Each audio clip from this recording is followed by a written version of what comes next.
Hello, sports fan. This is Stephen Hill with Sports Choice Plus. I'm bringing you a very special breakdown. I'm going to be covering what's next for the Suns and what's the next landing spot for Kevin Durant. Before I get right into that, I want to make sure you're subscribed to the YouTube channel so you can get all the updates and all the breakdowns. Without further ado, let's get right into it. The Phoenix Suns have fired yet another head coach. This time, it's Mike Budenholzer. And you're looking at him being fired 1 year into a 5-year, $50 million deal. And yes, the Suns do owe him the rest of that contract money.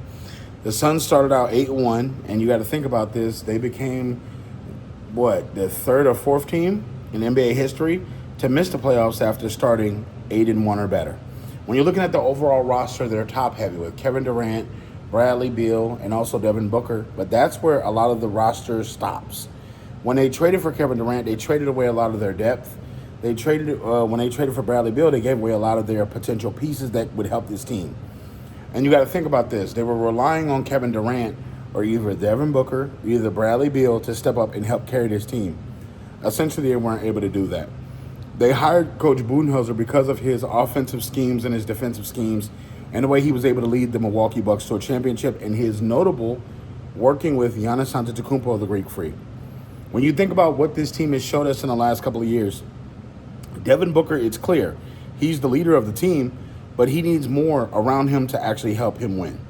At this point, the waiting list for Kevin Durant and his services are the Miami Heat, the San Antonio Spurs, the New York Knicks, and it looks like it could be one or two other teams that's hidden in the dark.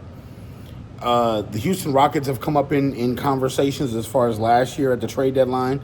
The Golden State Warriors were trying to get involved in there. But there's not one team that has come out and said, look, we're going to put KD on the map, and this is our guy, and this is what we're going to trade for, and he's going to lead us to the promised land. The Houston Rockets make sense.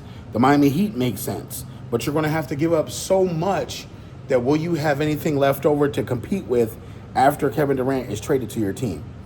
That's the tough thing because the Miami Heat have pieces, but they don't have essentially the draft picks you want. The Houston Rockets have the players, but are they going to give up the players that you want to get KD for a rental for a year or two? You got to think, you're not getting KD when he's 20, 21, 22, 23, 24. You're getting KD on his last leg. So he can give you offensive firepower, but you're going to have a sound offense. You're going to have a sound defense, and starters already ready to win now. You're going to have a coaching staff that has the expertise in pulling out the best of players.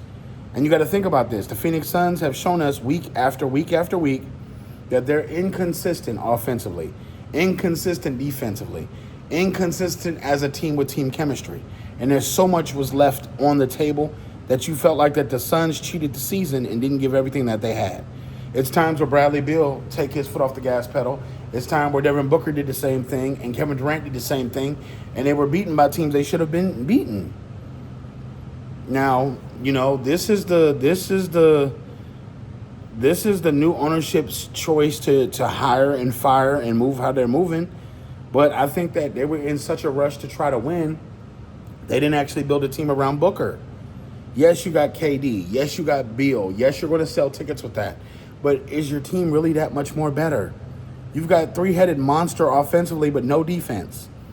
You didn't play Bol right, and so he was on the bench for most of the season and most of his time there when he could have helped. You do have different matchups that you could have used, but you didn't use them because your focus was making sure Kevin Durant scored, Bradley Beal scored, and Devin Booker scored. The ball didn't move much around there.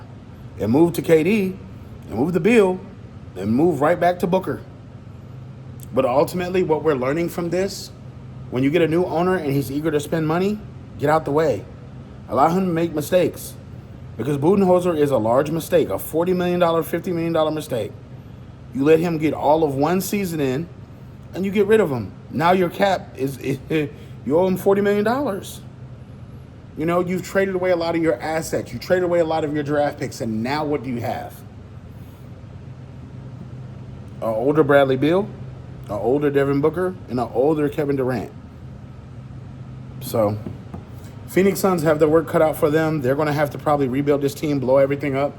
They're probably going to keep Devin Booker, but they have to find trade solutions for Bradley Beal and also Kevin Durant. You can find that closer to the draft. You could possibly trade up picks, trade up players, and try to get some great young talent back in return for those guys. I'm not saying you're going to get 2, 3 first-round draft picks for KD or even Bradley Beal, but try to get something that you can leverage for the future to where fans can be excited about. People can still come to the arena and be excited about.